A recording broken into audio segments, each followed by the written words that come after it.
चतुर टोपीवाला. एक दिवस एक टोपीवाला एका छोट्याशा गावात टोप्या विकायला गेला. उन्हात फिरून तो अगदी दमून गेला होता. एका मोठ्या झाडाखाली त्याने आपली टोप्यांची पिशवी ठेवली आणि बाजूलाच झोपी गेला. टोपीवाला झोपेत असताना त्या झाडावरून माकडं खाली उतरली.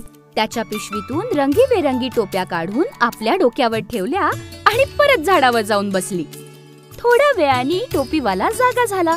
बघतो तर काय, पिशवी रिकामी आणि सगळी माकडं झाडावर टोप्या घालून बसली होती. तो जोरात ओरडला, अरे त्या टोप्या माझ्या आहेत, मला परत द्या. माकडं पण झाडावरून त्याच्या अंगावर ओरडू लागली.